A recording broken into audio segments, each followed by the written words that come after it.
We're going to talk about interest and investments, in particular simple and compound interest, and how they apply to present value and future value calculations. Starting with the formulas for compound and simple interest. The simple interest formulas, we've got two of them. One is computing just the interest only. So for computing the interest only, we take the principal, which is the amount invested or borrowed, times the rate. That's going to be an annual rate as a decimal, and then the time in years. To get the accumulated balance, I've got a formula here, but really that accumulated balance, the balance at the end of a year or 2 years or 3 years or whatever it would simply be the interest plus the original balance. But we also have it here as the accumulated balance A is equal to the principal times that quantity 1 plus R times T, where T is the time in years.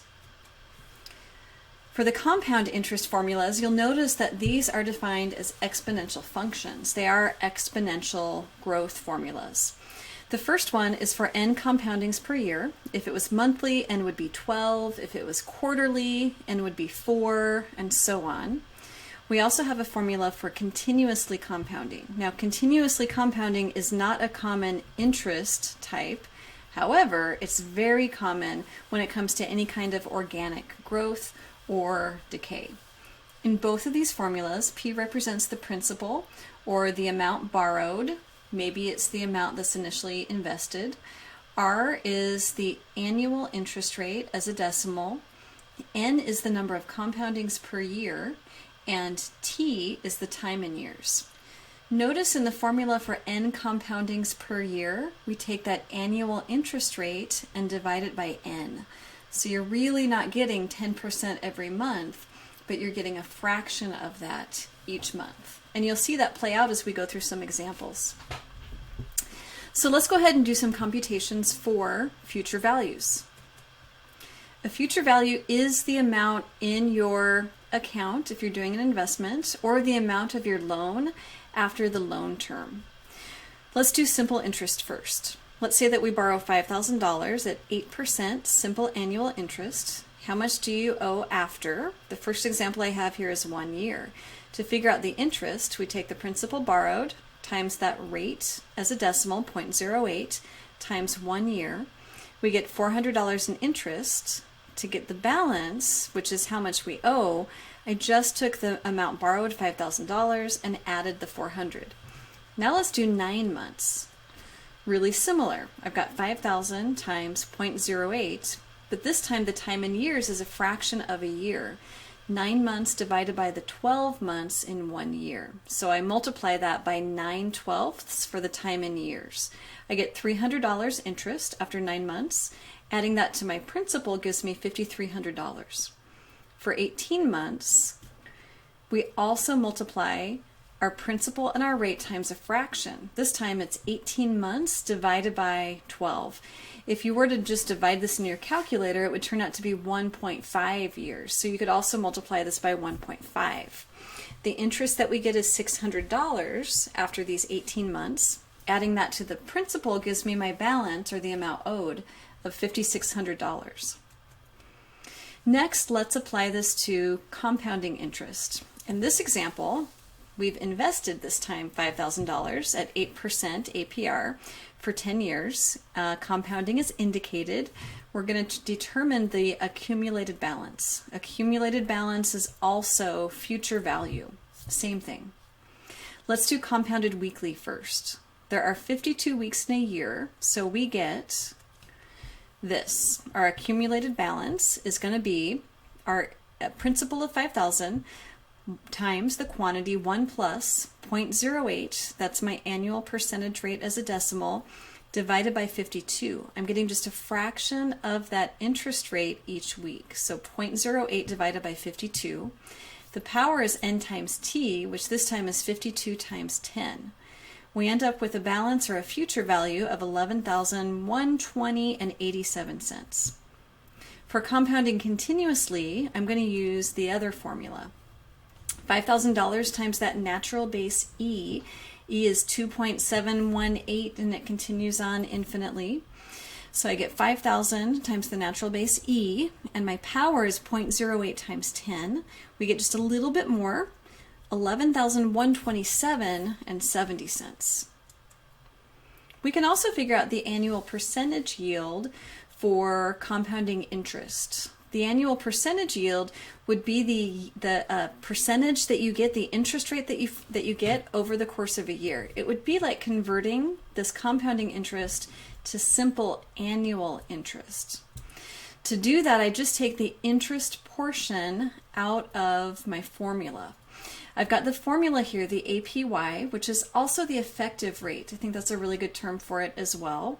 It's going to be the interest portion, so that quantity 1 plus the rate divided by n, all to the nth power, and then I subtract the 1. So I end up with a decimal. So as I do this for compounded weekly, I take out just what's been highlighted, I subtract 1, and I end up with 8.322%, which makes sense. Since I'm compounding that interest weekly, I do expect to get a slightly higher yield, 8.322. For number 2, I'm compounding it continuously. Remember, it wasn't a lot higher, but it was a little bit higher than what I got from the weekly compounding. So taking just the interest portion of this, e to the r, or e to the 8, and subtracting 1, I end up with 8.328, just a little bit higher annual yield for compounding interest. Now let's compute a present value. For the present value computations, we really want to figure out what do we need to invest initially, or you could also translate this into a loan situation. What would I need to borrow initially? For this example, we've got a savings goal. We want to save $50,000 for a down payment on a house. The current interest rate that we can earn is 4%, compounded annually. How much do you need to deposit today for it to grow to that $50,000 in 5 years? The future value is my goal of $50,000. The present value is what we're trying to figure out. You could also think of this as the principal, the amount that we need to invest.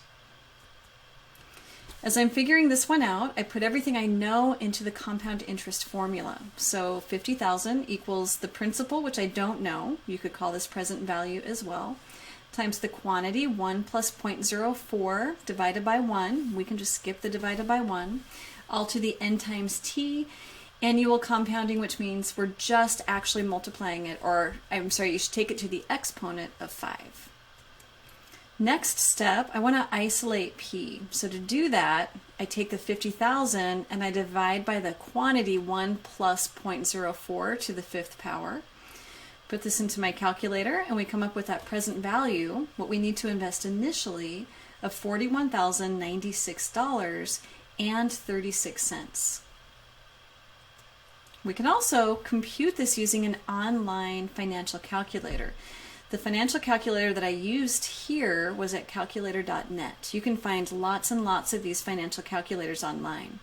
You'll notice that I put in the future value, the number of periods. This would be the total number of periods over the lifetime of the investment, which is 5. If it was compounding monthly, it'd be 5 times 12, which would be 60. But in this case, compounding annually, I have just 5 compounding periods. And my interest rate of 4%, and it gives me that same present value amount of $41,096.36. We can also compute the time needed to achieve a future value. Here we've got a retirement goal. We want to compute the time that it takes to achieve our retirement goal.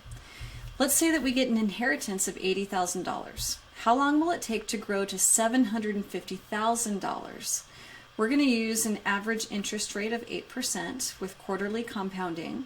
And let's assume that we don't make any investments, any additional deposits to this $80,000. So again, I start with my compound interest formula. 750 is the end goal, so 750 goes on the left-hand side. I do know what my present value is, so I plug everything in except for t, which I've highlighted there in yellow. We want to solve for t. I'm going to start by dividing by the $80,000. That gives me 9.375 on the left. On the right, if I simplify what's in the parentheses, I get 1.02 all to the 4 times t. The only way to isolate an exponent is to apply a logarithm. So in my next step, I apply a natural logarithm to both sides. I apply the natural logarithm to the 9.375, and I apply the natural logarithm to the 1.02 raised to the 4 times t power. That natural logarithm allows me to bring the power 4t out in front, and I end up with this for the equation. Remember, I'm isolating t, so that means that I just need to divide now by the 4 times the natural log of 0.02. Oh, that should be 1.02. And as I do that, I end up with, whoops, let me go back. I end up with 28.25 years. I can also do this using a financial calculator. So this calculator tool is from buyupside.com. So the investment frequency, I'm just investing a single time that initial $80,000. My investment goal was $750,000. Notice that annual rate of return is what they've asked for. They didn't ask us for the annual percentage rate, but the annual rate of return, and that's 8.243216. I'm going to show you where that comes from. And then the number of years to meet the goal matches what we found, that 28.25 years. Okay, so back to the annual rate of return. To find that annual rate of return, I needed the annual percentage yield. I needed the effective rate. So to do that, I had to take just the interest portion, so 1.02 to the 4th, and then subtract 1. And that gives me they call it the annual rate of return. We called it the annual percentage yield. You'll also see that as the effective rate. Either way, whatever you call it, you get that 0.082432216. So you've got lots of tools. You've got lots of tools online, as well as the formulas as you're working through these simple and compound interest formulas.